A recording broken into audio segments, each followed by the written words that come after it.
Bienvenidos nuevamente a nuestra clase, a todos ustedes, nuestra clase de Ven Sígueme Online a través de Enlace de Fe, una clase que está apoyando nuevamente este año a todos los que estudiamos honesta y sinceramente a conciencia el libro de Mormón, como hemos hecho este tiempo. La clase de hoy ya estamos llegando a Mormón 7 al 9, terminando este hermoso libro que tenemos dentro del libro de Mormón. Aquí tenemos una imagen en el manual que habla de, que expresa, ¿cierto? Las imágenes igual hablan a través de los colores y las figuras. El Moroni final, ¿cierto? Ya con las planchas. Escribiendo sobre ellas en esta época en la cual está solo. La clase de hoy se llama Os hablo como si os hallaseis presentes. Por lo tanto, nos deja de inmediato el sentimiento de que esta es una clase dirigida hacia nosotros, hacia el futuro de ellos. Es una clase que va a hablar del libro de Mormón mismo y a la vez de los últimos días, tanto del resto de la casa de Jacob que ya veníamos hablando como de los gentiles.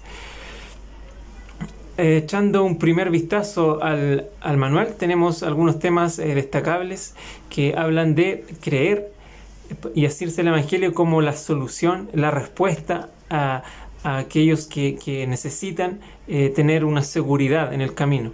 Y lo vamos a ver en el capítulo 7, que es un capítulo bastante bueno porque es cuadradito, es muy fácil de entender y tiene algunas conjunciones que ayudan a entender causa y efecto, muy fácil.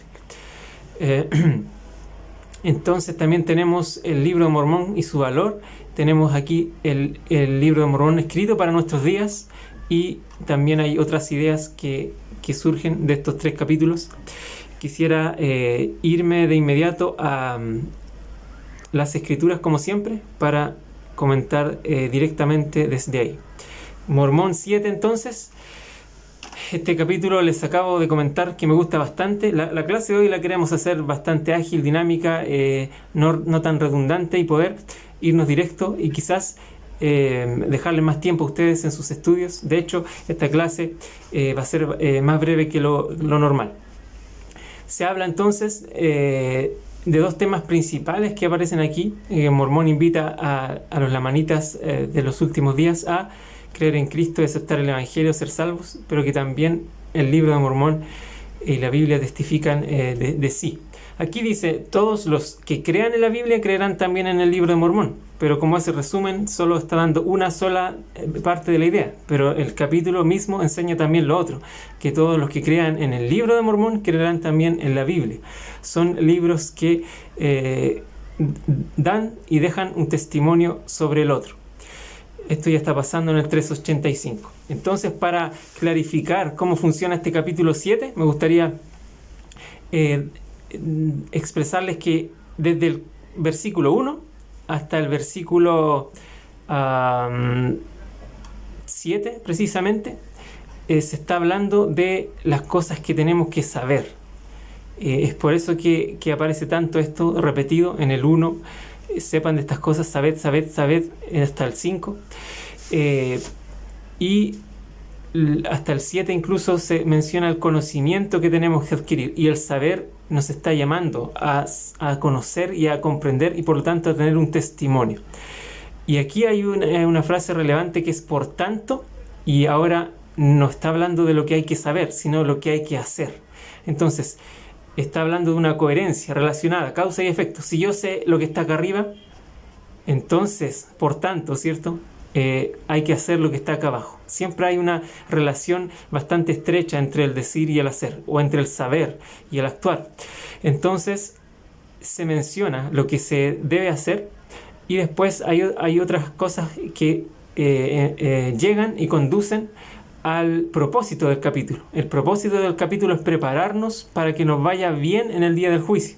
Entonces, aquí en el Mormón 7 tenemos la receta, por así decirlo, que tenemos que saber primero, qué tenemos que hacer después para que nos vaya bien en el día del juicio.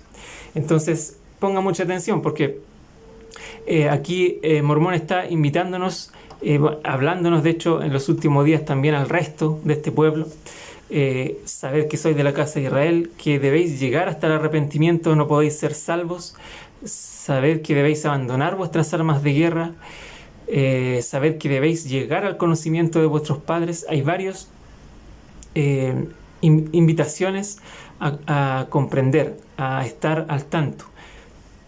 Pero ese saber no solamente está diciéndome que yo tengo que saberlo mentalmente hablando, está hablando de como surge en todo contexto de las escrituras, de la sensación que viene de conocer algo mediante el Espíritu. Y eso, lo que está en el 5, llegar al conocimiento de vuestros padres, arrepentiros de todos vuestros pecados e iniquidades y creer en Jesucristo, que es el Hijo de Dios, está muy relacionado con también lo que aparece en el 6 y el 7, que es la misión de este Cristo que vino y que venció la tumba, ¿cierto? Porque trajo la resurrección de los muertos, mediante la cual los hombres se levantarán para presentarse ante su tribunal, como dijimos. Ya está aludiendo otra vez al juicio. Y Él ha efectuado la redención del mundo. Y aquí en este versículo poéticamente hermoso también habla un poco de esos tiempos finales añorados. Dice: por lo cual a aquel que en el día del juicio sea hallado sin culpa ante Él, le será concedido morar en la presencia de Dios, en su reino, para cantar alabanzas eternas con los coros celestes, al Padre y al Hijo y al Espíritu Santo, que son un Dios, en un estado de felicidad que no tiene fin. Es hermoso conocer, tener una imagen en la mente de cómo puede ser esto. Hay que imaginárselo también, pero debe ser glorioso, sin duda.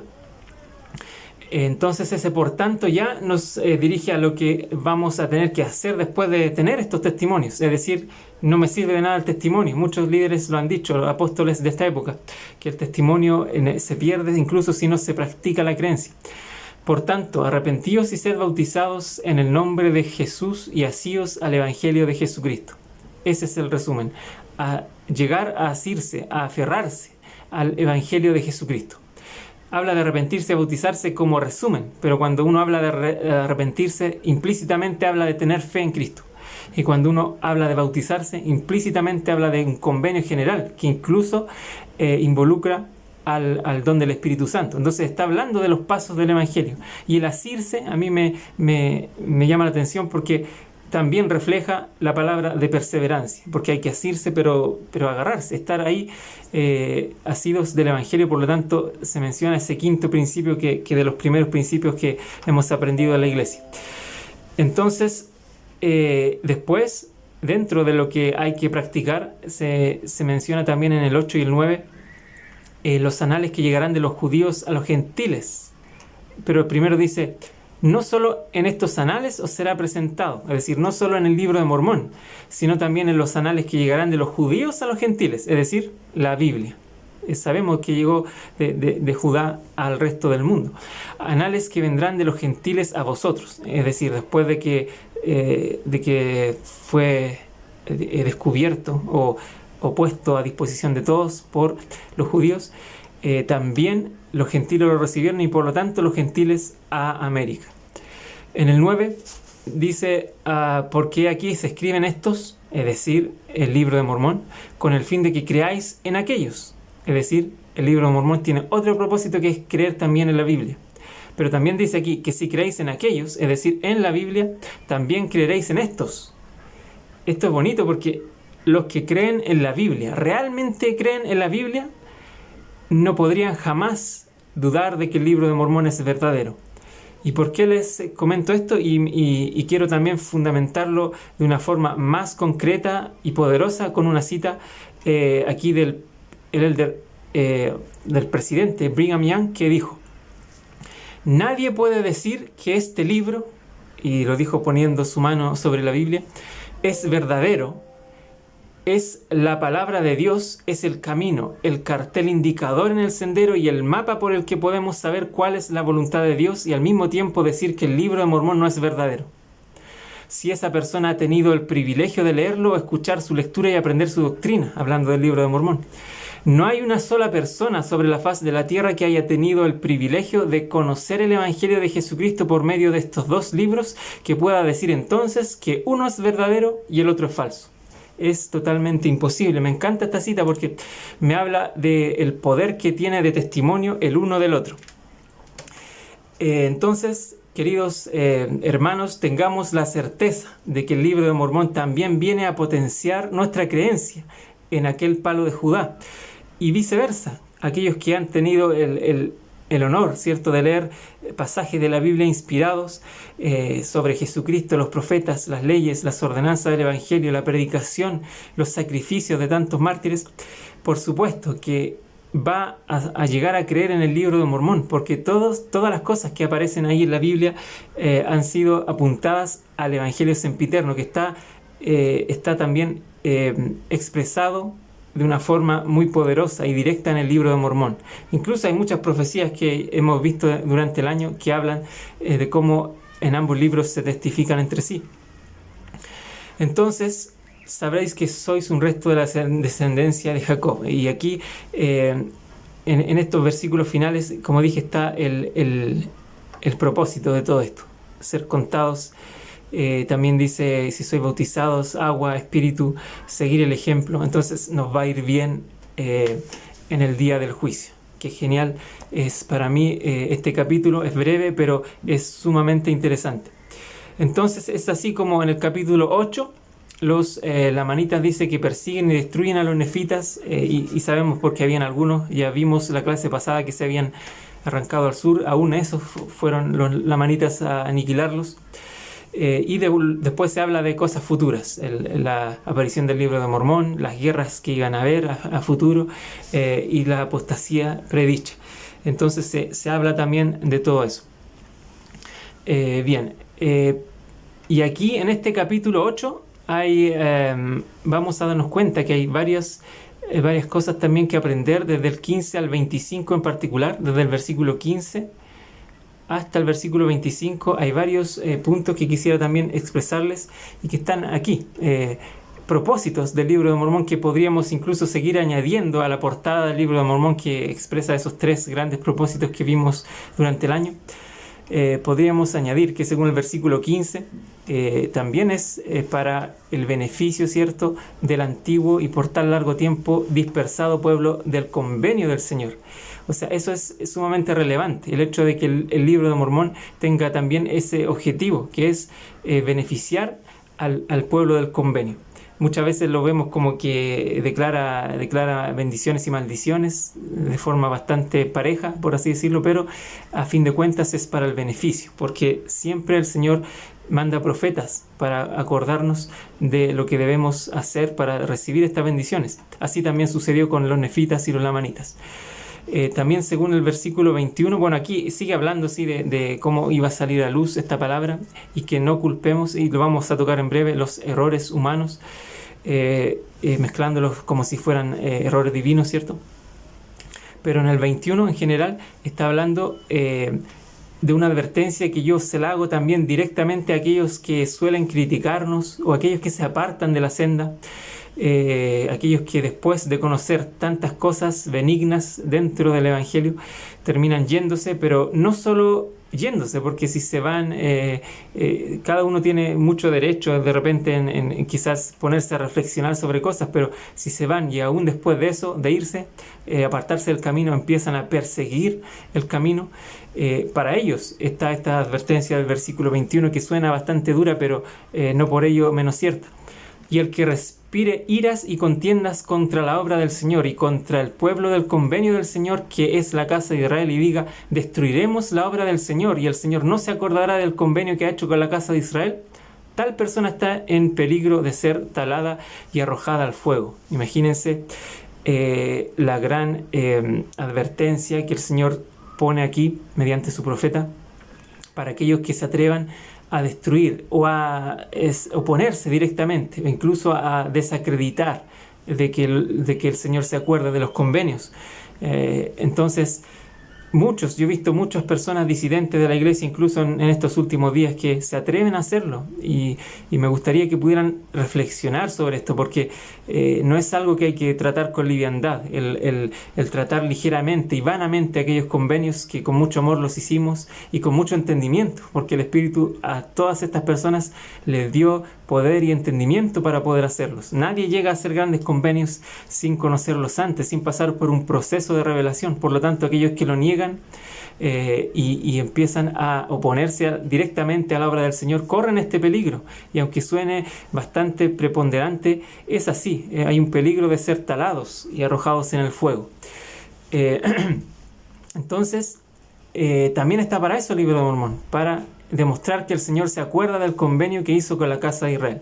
Y según el versículo 22, que es el siguiente, también habla de cómo entonces demuestra el Libro de Mormón que los eternos designios del Señor han de seguir adelante hasta que se cumplan todas sus promesas. Es decir, es un libro que evidencia el cumplimiento de las promesas del Señor. Y si ustedes echan atrás el recuerdo, este año hemos visto cómo las profecías de Samuel se cumplieron, las profecías de Nefi, las profecías de Alma y Amulek, las profecías de Amón y sus hermanos, etcétera, muchos, incluidas las del rey Benjamín y tantos otros profetas que dijeron algo y se cumplieron después, y de aquellos que también han hablado del futuro y cosas que estamos ahora viviendo. Entonces el Libro de Mormón también comprueba y demuestra eso. También el versículo 23 hasta el 25 habla de cómo el Libro de Mormón demuestra que el Señor está cumpliendo las promesas que hizo a los escritores del libro, ¿cierto? Quienes oraron pidiendo el bienestar de sus hermanos.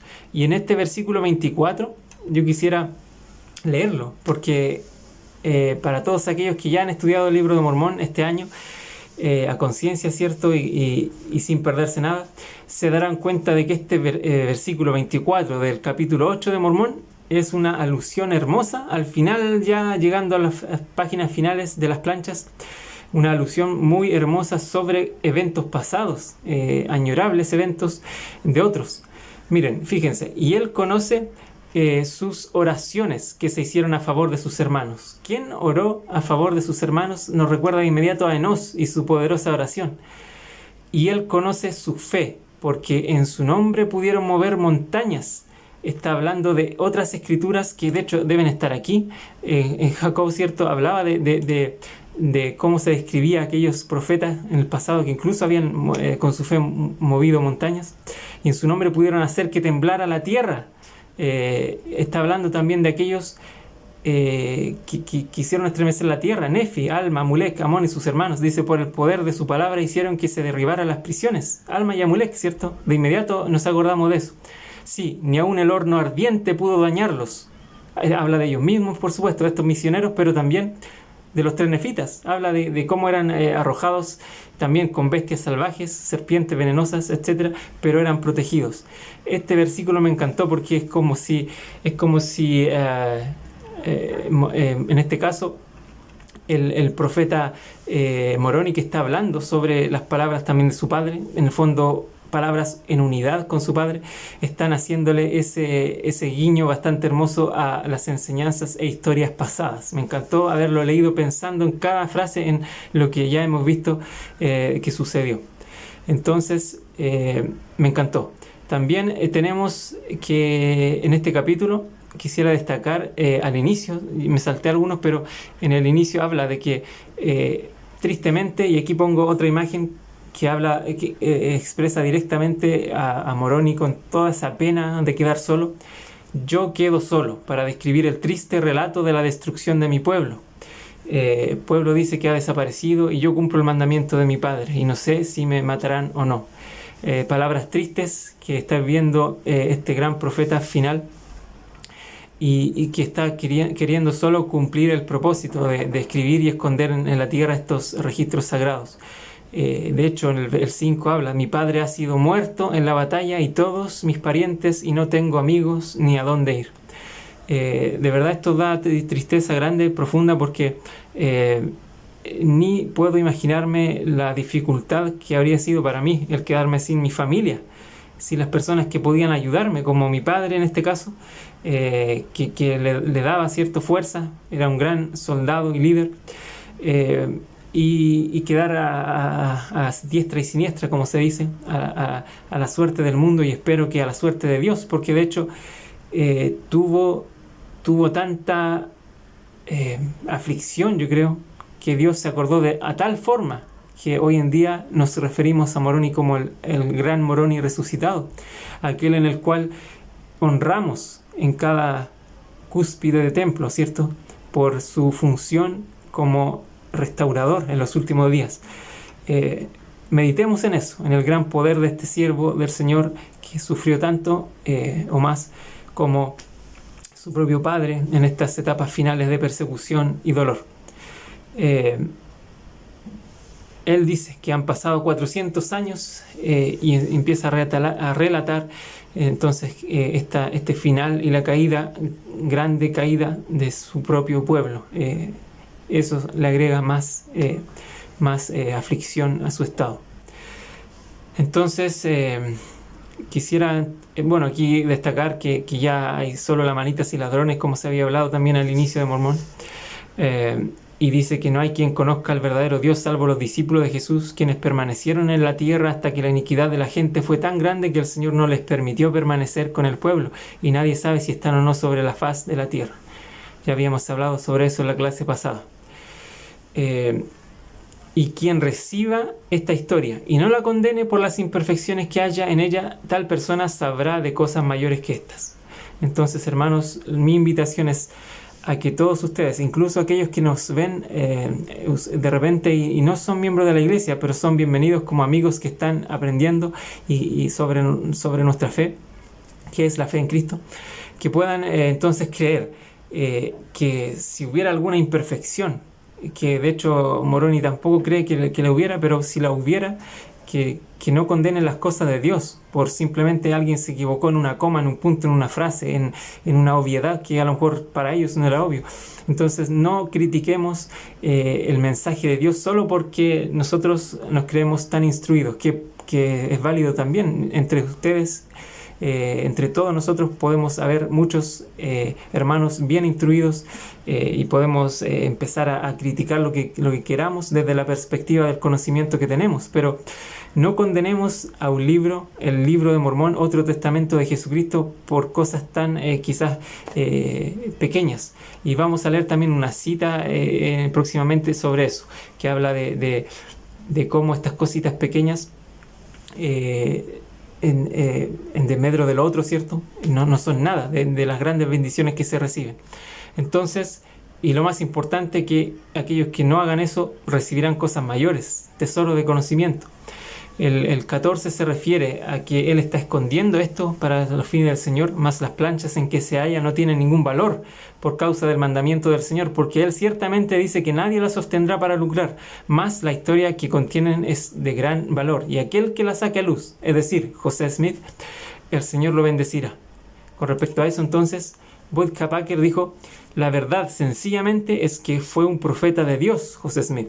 Ni más ni menos. Estas escrituras no vinieron tanto de José Smith, sino más bien por medio de él. Él fue el conducto mediante el cual se recibieron las revelaciones. El profeta José Smith era un jovencito campesino, carente de estudios.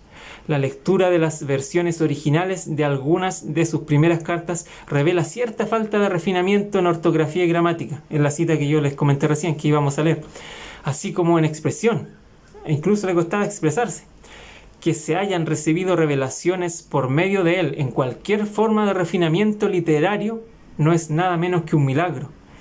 Y es así, hermanos, hemos visto durante el año cómo hay quiasmos, hay paralelismos, hay vectores literarios, hay una gran cantidad de figuras poderosamente expresadas y de una forma tan correcta, ideas trascendentales que si uno la compara con, como dice el presidente Packer aquí, con la forma en la cual José fue educado, que quizás tenía muchos, como dice aquí, imperfecciones, tales como las que está hablando Moroni, que ellos tenían, pero aún así el Señor hizo una gran obra con ellos. Pero no pensemos que quizás, no, esto es un error porque aquí les faltó esta idea y quizás no está, no empecemos a hilar fino, o como dice el dicho, a buscar una quinta pata al gato, porque en el fondo corremos ese riesgo de no recibir tesoros mayores de conocimiento solo por quedarnos pegados en cosas que, a fin de cuentas, en el día del juicio nos vamos a dar cuenta lo absurdo que era fijarse en ellas. No al contrario, si nos fijamos en detalles para enriquecer la fe, por supuesto, hagámoslo. Todo esto el propósito es edificar la fe. Entonces, bendito es aquel José, ¿cierto?, que va a sacar a luz estas cosas de las tinieblas. Y nuevamente el 17 dice que si hay errores, son errores del hombre, mas aquí no sabemos que hay errores, según él piensa. Por tanto, cuídese aquel que condene, no sea que corra peligro del fuego del infierno. Y aquí quisiera también destacar algo importante, porque en alguna parte, déjenme ver bien, creo que es aquí, primero en el 37, que dice, hay una advertencia en el 37 y en el 39, que yo identifiqué, y no quisiera sonar crítico, ni muy directo, ni muy audaz en mis palabras hacia las personas, hacia los santos de los últimos días, pero todos sabemos de que entre la comunidad de los santos de los últimos días tampoco hay perfección.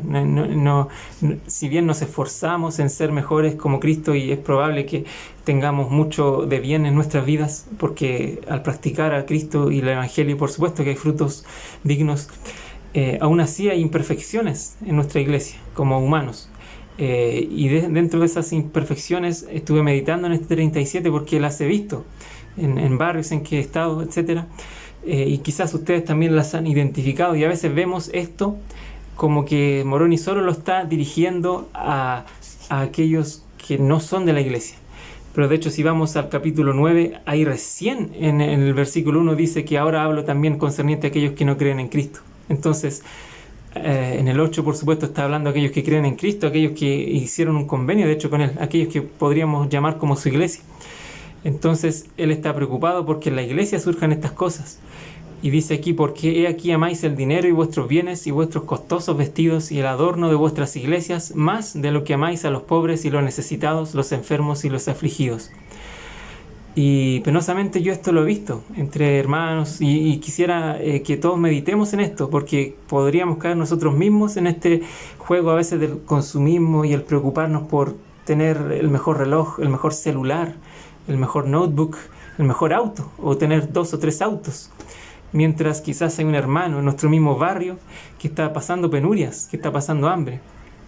Y aquí está hablando claramente, porque he aquí amáis el dinero y vuestros bienes y vuestros costosos vestidos y el adorno de vuestras iglesias, más de lo que amáis a los pobres y los necesitados, los enfermos y los afligidos. A mí particularmente me llega más fuerte esta escritura porque soy obispo, y a continuación de mi prioridad, que son los jóvenes, están aquellos necesitados, los afligidos de mi barrio, y en sus barrios también hay, y a veces desearíamos que poder ayudarlos a todos. Ojalá todos tuviéramos un corazón un corazón como el de Cristo, que permitía ir en rescate de ellos, ir en ministración, porque a veces nos cegamos solo en tener lo mejor nosotros, en tener comodidades. Y no digo que esto sea malo, no digo que es genial tener comodidades, un lindo hogar para vivir, tener grandes servicios que en nuestras cuentas que pagamos, todo eso. No es algo malo, pero si es en exceso y no estamos mirando que también podemos dedicar parte de esas bendiciones a socorrer al resto, por supuesto que hay un error ahí del cual tenemos que cuidarnos. Porque también el 39 dice: ¿por qué os adornáis con lo que no tiene vida y sin embargo permitís que el hambriento y el necesitado y el desnudo y el enfermo y el afligido pasen a vuestro lado sin hacerles caso? Penosamente también lo he visto, y quizás ustedes también, y si en algún momento yo o ustedes han sentido que han vivido algo semejante, arrepintámonos, porque es lo que también llevó al pueblo nefita una y otra vez a caer a lo más bajo, y al final a tener esa gran caída que dice Moroni. Porque ¿de qué nos sirve tener una cartera que valga $1,000 si eso es precisamente de lo cual nos está advirtiendo? ¿Por qué os adornáis con lo que no tiene vida? Como dije, no hay nada malo en tener comodidades, pero cuando pasamos a la línea de los lujos y otras cosas y las concupiscencias del hombre y la codicia y la envidia y otras cosas que nos hacen competir por materialismo, estamos muy lejos del amor cristiano, que es vestir al desnudo, alimentar al hambriento, ayudar al desamparado, al afligido, hacerles caso. Eso es nuestra función como santos de los últimos días. Bien, hermanos, en el capítulo 9, que ya se está dirigiendo ahora a aquellos que no creen en Cristo, y de hecho, a mi juicio, pienso que aquí se refiere a los que no creen en Cristo, pero después de haber conocido un poco, es decir, a aquellos que no creen en Cristo por haber rechazado, porque yo siento que hay muchas personas que no creen en Cristo, pero que aún podríamos decir no hay culpa en ellos, porque quizás no han tenido la oportunidad. Yo creo que ellos están excluidos de esto, es mi opinión personal. Pero aquí está diciendo que creeréis en el día de vuestra visitación, y aquí cuando venga el Señor, sí, ese gran día cuando la tierra se plegará como un rollo y los elementos se derretirán con ardiente calor. Está describiendo una escena horrorífica de reconocimiento de Dios en el último momento, cuando ya no se puede arrepentir uno. Y está hablando de ardiente calor. Y esto me hace sentido en este capítulo 9, está hablando en el 20 y algo, no me acuerdo bien, en el versículo 29 quizás, ¿sí? No recuerdo bien el versículo, pero lo vamos a ver más abajo, que está hablando también de otro, en el 5 quizás, a ver, en el 5 está hablando de... porque hay aquí cuando se os haga ver vuestra desnudez delante de Dios y también la gloria de Dios y la santidad de Jesucristo, ello encenderá una llama de fuego inextinguible en vosotros. Primero habla de un ardiente calor para aquellos que están condenados, por así decirlo, por haber rechazado al Cordero. Cuando el calor se habla, el fuego se habla de forma externa, por lo general es negativo. Pero en el versículo 5 está hablando de fuego inextinguible, que si no leemos todo el versículo parecería condena, ¿cierto? Pero no es condena. Está hablando de que después de reconocer esta gloria y santidad de Cristo, ello encenderá una llama de fuego inextinguible en vosotros. También habla quizás de una parte no tan negativa. Ahora, en el versículo 2, en el 3 dice: he aquí os digo que seríais más desdichados morando en la presencia de Dios, con una conciencia impura, por así decirlo, en resumen, que si vivierais con las almas condenadas en el infierno. Y eso a mí me habla de la sensación de indignidad, porque es súper incómodo vivir indigno. Imagínense lo que es la dignidad. Para mí es lo que significa merecer cosas o calificar. Esa es la palabra, calificar para ciertas cosas, ciertos estilos de vida, ciertas condiciones espirituales, para muchas cosas. Eso es dignidad. Y está hablando, está aludiendo a una sensación de estar en un lugar para el cual no puedo calificar. Entonces eso es peor, vivir así, que vivir incluso con una condenación directa y con otros condenados en el infierno. Entonces este capítulo habla mucho de eso. De hecho, acabo de ver la palabra dignidad más abajo cuando estuve buscando la otra escritura. El 29 dice: mirad que hagáis todas las cosas dignamente. Entonces este es un capítulo bastante perfecto para mí. Está muy ligado lo que está hablando Moroni en un contexto con lo que sigue hablando en otra temática, pero relaciona esto. De hecho, aquí está advirtiéndonos de cuidarnos, de ser bautizados indignamente, lo mismo de tomar la Santa Cena indignamente, y por supuesto invitando a hacer las cosas continuamente de forma digna. Entonces tengamos esas precauciones, porque si no se nos describe como aquellos que aún estudiando las Escrituras no las comprendemos. Eso es lo que está hablando aquí Moroni. Luego habla del día del juicio, ¿cierto? Nuevamente retomando lo del capítulo 7 y el gran tema principal de Mormón 9, que es creer en un Dios de milagros, porque no han cesado los milagros. Dios sigue siendo un Dios de milagros. Hay una pregunta que me encanta, que quizás la subraye, sí. ¿Por qué ha dejado Dios de ser un Dios de milagros y sigue siendo todavía un ser inmutable? Hay muchos, lamentablemente, en la era cristiana actual que han creído eso, de que los milagros se terminaron quizás con Pedro y Pablo, y que después ya no hubo potestad al irse los apóstoles. Pero hay una restauración, hermanos, y tenemos el sacerdocio de Dios, por el cual se hacen grandes milagros. Y no solo el sacerdocio. En toda esta época de apostasía estoy seguro que igual hubieron milagros. Hubo milagros porque la fe y los dones quizás son retirados hasta cierto punto, pero cuando hay personas viviendo, el Señor siempre se apiada de ellos si es que acuden a Él. Pudieron haber muchos milagros en muchos siglos. El Señor no va a dejar de bendecir y de dar señales a los que creen, porque eso es lo que dice el resumen, ¿no? Que dice que las señales siguen a aquellos que creen. Y es esa la invitación de este capítulo, porque necesitamos creer que Dios es inmutable, es decir, necesitamos conocer su naturaleza. ¿Por qué? Porque al conocer su inmutabilidad, que Él no tiene variación de cambio, que no cesa de ser Dios, nos da mayor confianza en creer en Él. Quien crea en Cristo sin dudar nada, cuanto pida al Padre en el nombre de Cristo le será concedido. Y ahí un efecto de esa inmutabilidad y ese depósito de confianza plena en un ser que no cambia. Si Dios fuera cambiante, por supuesto que no sería merecedor de la honra de sus hijos. Pero no es así. Y tenemos un Dios que sí nos bendice si creemos. Entonces, resumen final, no condenemos las imperfecciones de esta obra, magnífica obra, sino usemos esas imperfecciones de una manera correcta. Dad gracias a Dios que os ha manifestado nuestras imperfecciones para que aprendáis a ser más sabios de lo que nosotros lo hemos sido. Gran